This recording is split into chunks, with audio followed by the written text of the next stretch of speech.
여러분들 2024년이 시작되었습니다. 이런 시간의 변화, 해가 바뀌는 이런 전환의 시기에는 새로운 변화에 대한 기대감이 있죠. 그래서 무엇인가 의욕 있게 시작할 수 있는 시기이기도 합니다. 한국의 최근 라디오, 유튜브 방송을 듣다 보니까 명지대학교 기록학과 교수님이 나오셔서 기록에 대한 몇 가지 팁을 이야기하더라고요. 저에게도 많은 동기부여가 됐습니다. 그래서 저도 지난주에 몰스킨이나 이렇게 메모를 많이 하시잖아요, 노트에다가. 저도 하나 주문을 했습니다. 그래서 미도리 노트라고 유명합니다. 그래서 미도리 노트를 하나 주문해서 아까 보니까 지금 출발했다고, 오늘 도착한다고 나오더라고요. 네, 맞습니다. 이렇게 뭔가 새롭게 의욕 있게 기대감을 가지고 시작을 합니다. 그런데 여러분들 동시에 미래에 대한 불확실성 때문에 우리에게는 신년이지만 여전히 의심과 두려움도 공존합니다. 결국 이 뭔가 새로운 전환의 시기는 이런 시기라고 할 수 있습니다. 기대감과 의심, 그리고 기대감과 두려움, 이것이 공존하는 시기다라고 이야기할 수 있죠. 여러분들 오늘 본문을 보니까 지금 우리가 이야기하고 있는 이러한 모습이 제자들에게도 고스란히 나타납니다. 제자들은 이미 부활의 소식을 들었습니다. 때문에 부활 이후에 전개될 새로운 전환의 시기에 대한 기대감이 상당히 고조된 시기라고 할 수 있습니다. 이제 예수님 부활하신 다음에 이 국면이 어떻게 전환될 것인가 라는 기대감이 당연히 높을 수밖에 없겠죠. 자, 그런데 오늘 읽었던 본문 17절은 그 제자들에게 보여주는 현실적인 또 다른 모습을 우리에게 드러내놓고 있습니다. 17절을 우리 함께 자막으로 함께 보도록 하겠습니다. 시작.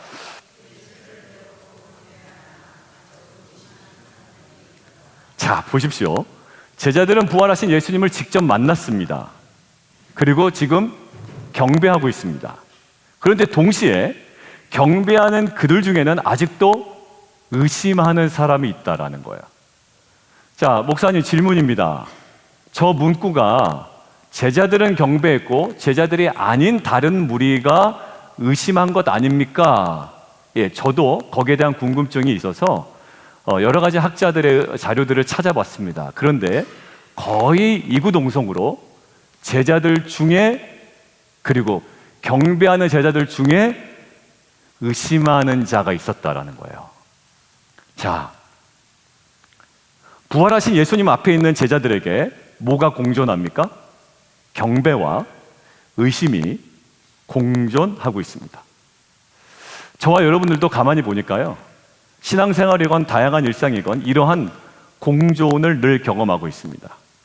새로운 진로를 선택한 이후에, 그리고 새로운 학업이나 또 사업을 시작할 때, 그리고 교회적으로는 새로운 사역이 시작될 때 기대감도 있지만 동시에 우리에게는 의심과 두려움이 공존합니다. 사업을 조금 확장하려고 하시는 성도님들과 이야기 나눠보면 두 가지가 확연하게 공존합니다. 그것에 대한 기대감도 있고요, 그것 때문에 생기는 두려움도 있습니다. 어딘가 새롭게 이사를 가려고 결정하는 분들에게도 새로운 곳에 대한 기대감도 있고요, 그 지역에 대한 두려움도 있더라고요. 뭐가요? 공존하더란 말이에요. 그래서 오늘 예배는요, 2024년 제자되고 제자 삼는 교회의 비전의 근간이 되는 이 마태복음의 오늘 본문을 통해 경배와 의심이 공존했던 제자들에게 주님께서 말씀하신 내용들을 우리가 묵상해 보려고 합니다. 그래서 2024년 기대감도 있지만 의심과 두려움이 공존하는 이 시기에 주님께서 우리에게 허락하시는 은혜의 메시지들을 붙들고 확신과 소망으로 나아가는 귀한 은혜의 예배가 되기를 주님의 이름으로 축원드립니다. 우리 두 가지인데요, 첫 번째 함께 보도록 하겠습니다. 함께 읽어볼까요? 시작. 임마누엘 은혜의 강화입니다. 여러분들, 우리가 송구영신 예배 때 함께 묵상했습니다만 오늘 본문 20절을 보면 우리에게 너무나도 은혜가 되는 구절이 하나 있습니다. 20절에 함께 읽겠습니다. 시작. 여러분, 그런데 이 표현은 사실 마태복음 28장에만 있는 것이 아니고 마태복음 1장에도 기록되어 있습니다. 예수님 탄생하실 때 1장에 그 장면에 이렇게 기록이 되어 있네요. 함께 읽겠습니다. 시작. 보라, 처녀가 잉태하여 아들을 낳을 것이요 그의 이름은 임마누엘이라 하리라 하셨으니 이를 번역한즉 하나님이 우리와 함께 계시다 함이라. 여러분들, 이 메시지가 사실 마태복음 1장 23절에 제일 먼저 등장한 것이 아닙니다. 원래 이사야서 7장에 이미 기록되어 있었습니다. 그 원전이 되는 이사야서 말씀을 함께 읽도록 하겠습니다. 시작. 그러므로 주께서 친히 징조를 너희에게 주실 것이라. 보라, 처녀가 잉태하여 아들을 낳을 것이요 그의 이름을 임마누엘이라 하리라. 여러분들, 이사야서의 저 시대적 상황은 우리가 하심탐사 구약 공부를 하신 분들은 알겠지만 남유다 아하스 왕 때거든요. 그때가 위기 상황입니까? 아니면 잘 나갈 때입니까? 위기 상황입니다. 누가 쳐들어오나요? 아람과 북이스라엘이 남유다를 쳐들어오는 상황입니다. 자, 그런데 그때 하나님께서 이사야를 통해서 이렇게 얘기하십니다. 아람과 북이스라엘이 너희들을 치러 오지만 그 치러 오는 아람과 이스라엘을 방어하기 위하여 누구에게 의지하지 말라? 아수르에게 의지하지 말아라 라는 겁니다. 왜냐하면 아수르가 그 당시에 잘 나가는 민족이었거든요. 너희 그 대적들을 방어하기 위하여 아수르 의지하지 말고 누구를 의지해라? 하나님을 의지해라. 그러면서 하나님께서 징표를 보여주시면서 말씀하신 게 저 말씀입니다. 핵심이 뭐예요? 임마누엘입니다. 하나님이 우리와 함께 계시다. 하나님이 우리와 함께 계시다. 실제로 임마누엘의 은혜가 남유다 가운데 아하스 왕에게 임했을까요? 예, 임했습니다. 그를 공격하던 아람과 북이스라엘이 몇십 년 못 가서 멸망해 버렸습니다. 하나님이 우리와 함께 계셨습니다.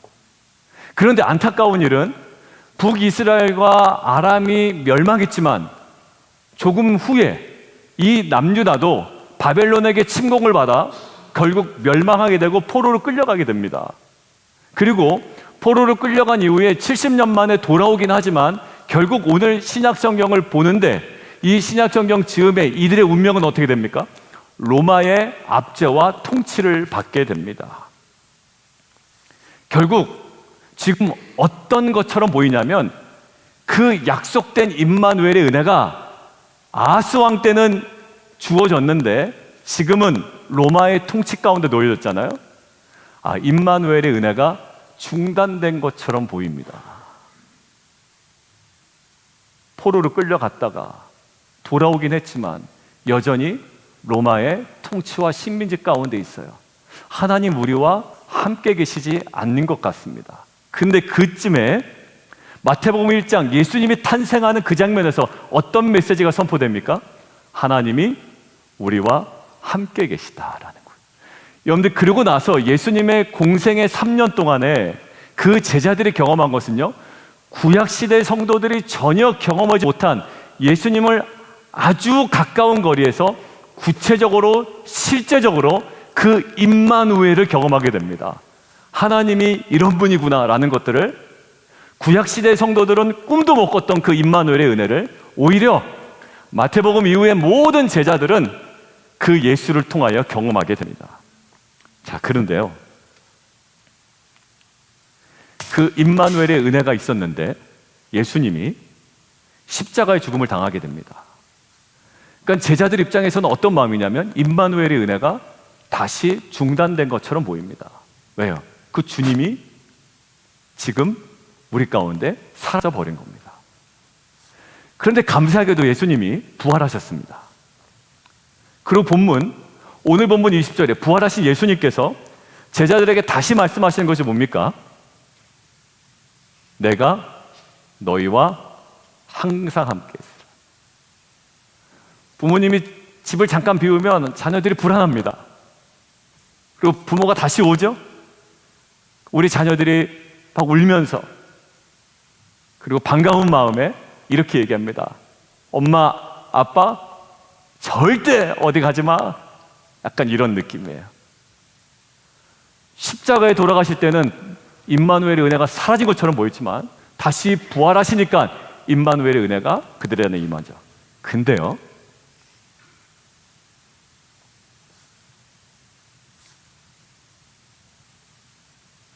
잠시 후면, 마태복음 28장 잠시 후면 어떻게 될까요? 예수님이 하늘로 승천하시게 됩니다. 그러니까 결국 예수님은 내가 너희와 항상 함께 있을 거야 라는 말과 어울리지 않게 지금 하늘로 승천하시게 되는 거예요. 그러면 임마누엘이 어떻게 됩니까? 또다시 중단되는 것처럼 보이죠.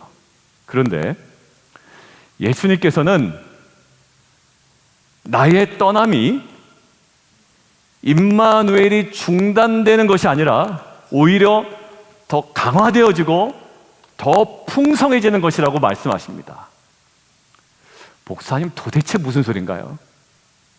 예수님의 떠남이 임마누엘의 중단이 아니라 더 풍성해지는 것이라고 얘기합니다. 자, 그 말씀이 요한복음에 이렇게 기록되어 있습니다. 함께 읽겠습니다. 시작. 그러나 내가 너에게 실상을 말하노니 내가 떠나가는 것이 너에게 유익이라. 내가 떠나가지 아니하면 보혜사가 너희에게로 오지 아니할 것이요 가면 내가 그를 너희에게로 보내리니 진리의 성령이 오시면 그가 너희를 모든 진리 가운데로 인도하시고 그가 내 영광을 나타내리니 내 것을 가지고 너희에게 알리시게 했습니다. 여러분들, 예수님의 떠나감에 주목을 한다면 임마누엘이 어떻게 돼요? 사라지는 것처럼 보입니다. 하나님 우리와 함께하지 않으시는 것처럼 보인다고요. 그런데 예수님의 떠나감에 주목하는 것이 아니라 떠나간 예수님이 성령을 보내주심, 성령의 오심을 주목한다면 임마누엘, 하나님이 우리와 함께 하신다라는 그 은혜가 어떻게 되는 건가요? 더 강화되어지고 더 풍성해진다라는 거예요. 예전엔 너희가 다 깨닫지 못했는데 오히려 내가 떠나고 성령이 오면 하나님이 너희와 함께 하심으로 인하여 그 성령이 너희에게 깨닫게 하실 것이고, 예전에 나와 함께 있을 때 깨닫지 못한 것들을 너희가 더 풍성하게 깨닫게 될 거야 라는 거예요. 여러분들, 그래서 예수님은 14장에 이렇게 말씀하십니다. 함께 읽겠습니다. 시작. 내 이름으로 보내실 성령, 그가 너희에게 모든 것을 가르치고 내가 너희에게 말한 모든 것을 생각나게 하시리라. 자, 실제로 예수님 살아계실 때는 예수님의 말씀을 제대로 인식하지 못했던 제자들입니다. 그런데 사도행전을 보면 이제는 예수님이 계시지 않은 상황에도 불구하고 어떤 상황 가운데 필요한 말씀을 적재적소에 적시에 선포하며 그 예수님의 그 구원의 사역에 이들이 온전히 더 귀하게 쓰임받고 있다는 사실이에요. 언제? 예수님이 떠나신 이후에. 오히려 임마누엘의 은혜가 사라진 것 같은 그때에 오히려 성령을 통하여 임마누엘의 은혜, 하나님이 함께 하신다라는 이 은혜가 더욱더 풍성해지고 온전해지고 강화되어졌다라는 거죠. 제자들이 경험한 것은 중단된 임마누엘이 아니었습니다. 오히려 더 풍성해지고 더 온전해진 임마누엘이었다라는 거예요. 여러분들, 마태복음 28장 오늘 본문을 기반으로 제자 되고 제자 삼는 교회 비전으로 나아가는 저희들도 사실 마찬가지라는 생각이 들었습니다. 임마누엘의 풍성한 은혜를 누리던 시절이 있었죠. 각자마다. 기도의 응답도 받고 정말 예수님이 살아계신 것처럼 생생한 정말 놀라운 은혜, 비즈니스도 잘 되고 아이들 학교에 진학도 잘 되고 눈에 보이는 임마누엘의 은혜를 우리가 누려던 때도 있었습니다. 그런데 우리가 상황에 따라서는 오늘 마치 예수님이 떠나가는 것처럼 임마누엘, 하나님이 우리와 함께 하시는 이 은혜가 중단된 것처럼 느껴지는 상황 때문에 우리가 힘들어할 때도 있습니다. 기도응답이 안 된다든지, 내가 원하는 것대로 뜻이 일이 잘 처리되지 않는다든지. 여러분들, 그것으로 인해 우리가 오늘 본문의 제자처럼 경배를 드리고 예배를 드리고 묵상과 기도도 하지만 오늘 예배드리는 이 순간조차도 우리에게 의심과 두려움이 채 해소되지 못한 채 오늘 이 자리에 나와 계신 분들도 사실 있습니다. 그러나 우리가 오늘 말씀을 근거로 여러분과 나누고 싶은 메시지는 이겁니다. 예수님의 떠남이 임마누엘의 중단이 아니라 오히려 성령의 오심으로 인한 임마누엘, 그 하나님의 함께 하신다라는 은혜에 더욱더 강화되어지고 풍성해진 은혜였던 것처럼 저와 여러분의 삶과 빛과 소금 교회 2024년도 어떤 상황일지라도 임마누엘의 은혜가, 하나님이 우리와 함께 계신다라는 그 확신과 그 실제가 더 풍성해짐으로 말미암아 정말 주 안에서 값진 한 해가 될 줄 믿습니다. 우리 두 번째예요. 우리 함께 읽겠습니다. 시작. 하나는 뭐였습니까? 강화되는 부분이었던 거예요. 근데 하나는 확장이라는 개념입니다. 여러분들, 이스라엘 백성과 유대인들을 생각할 때 떠오르는 표현이 우리에게 하나 있습니다. 다음 화면 한번 보실까요? 함께 읽겠습니다. 시작. 선민사사입니다. 하나님께서 이스라엘 백성을 선택하신 것 맞습니다. 그런데 선택하셨다는 사실보다 더 중요한 던져야 되는 질문이 하나 있습니다. 저 질문이죠. 함께 읽겠습니다. 시작. 왜 선택하셨는가라는 거예요. 여러분들, 이것은 은혜 받은 우리에게도 또 기도응답 받은 우리에게도 지금 사업과 비즈니스와 여러 가지 모든 직장과 여러 가지 모든 일이 형통한 우리에게도 던져야 되는 질문입니다. 은혜죠. 그런데 우리를 중요한 자리로 이끄는 소중한 질문이 하나 있습니다. 그렇다면 이 질문을 꼭 던져야 됩니다. 함께 읽겠습니다. 시작. 왜 그리하셨는가라는 거예요. 이것은 모든 것을 역사하셨던 하나님의 목적에 이끌림 받는 인생이 되기 위하여 반드시 우리가 던져야 되는 질문입니다. 여러분들, 이스라엘이 왜 왜곡된 선민 사상에 빠지게 되었냐면 하나님께서 택하시긴 했지만 저 질문에 대한 분명한 대답을 하지 못했기 때문에 왜곡된 선민 사상에 빠지게 되었습니다. 하나님이 우리를 선택하셨어 라는 것은 주장했지만 왜 선택하셨는지에 대한 분명한 대답을 하지 못하니 그들은 지속적으로 왜곡된 선민 사상에 빠지게 됩니다. 여러분들, 예수님의 제자도 제자로 부르심을 받은 이후에 그런 오류에 빠질 수 있습니다. 저와 여러분도 기도응답 받은 이후에 사업과 직장 가운데, 자녀들 가운데 기도응답을 받은 이후에 오히려 저 오류에 빠질 수가 있는 겁니다. 여러분들, 그래서 예수님께서는요, 제자들에게 사명을 말씀하시면서 중요한 표현을 놓치지 않으셨습니다. 어떤 표현이냐면 바로 다음 표현입니다. 함께 읽겠습니다. 시작. 모든 민족입니다. 여러분들, 예수님께서 모든 민족이라는 단어를 사용하십니다. 결국 그래서 이 제자들이 빠질 수 있는 오류에서 그들의 시선을 어디로 확장시키냐면 그들의 부르심, 그들의 삶의 지경을 하나님의 구원 계획과 결국 구속사 관점으로 그들의 시선을 확장시키십니다. 지난주 로마서 16장 묵상을 우리가 했는데 거기에도 모든 민족이라는 표현이 있었습니다. 사실 이 모든 민족이라는 표현은 어디서부터 출발됐냐면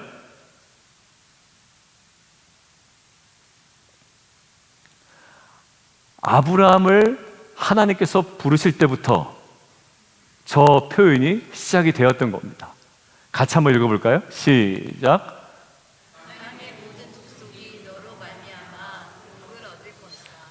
여러분들, 제자들에게 주고 싶었던 것은 뭐냐면 단순히 사역의 확장이 아니라 아브라함을 부르실 때부터 하나님 마음에 가득 임했던 그 계획과 깨달음이었다는 거예요. 이 모든 민족을 향한 하나님의 계획과 마음을 아브라함에게 주셨잖아요. 근데 이 제자들도 그 마음을 깨닫기를 원했고 그 마음을 깨달을 때 그들의 시선은 정확하게 확장될 수 있었습니다. 뭐는 아니었다? 단순한 사역의 확장은 아니었다라는 거예요.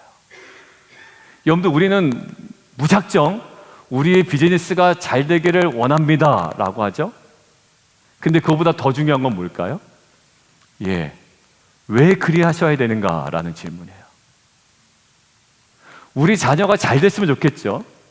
근데 왜 그렇게 돼야 됩니까?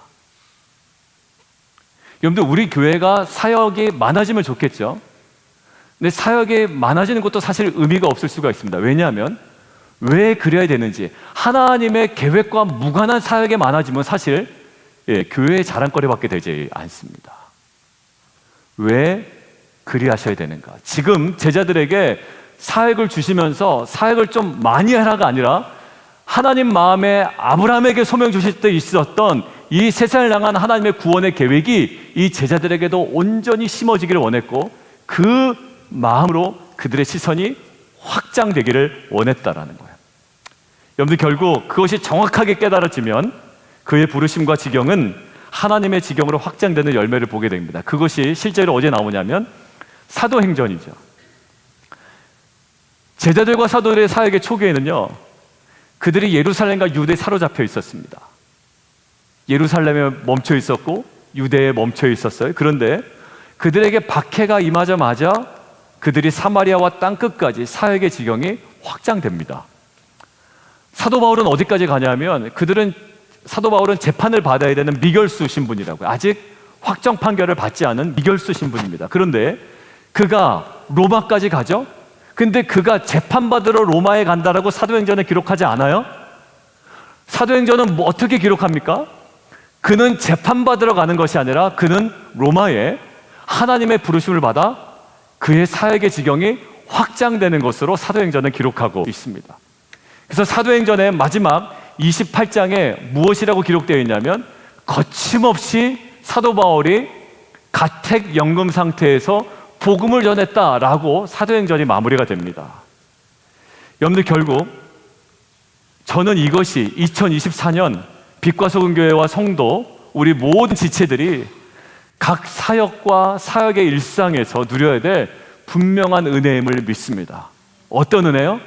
하나님께서 하나님의 마음으로 우리에게 감동하사 이제는 단순히 우리의 숫자가 많아지는 증거가 아니라 그 하나님의 사역이 확장되는 이 복음의 사역이 직영되는 이러한 은혜가 저와 여러분의 모든 일상과 사역의 모든 영역 가운데 은혜로 임하는 귀한 역사 있기를 주님의 이름으로 축원합니다.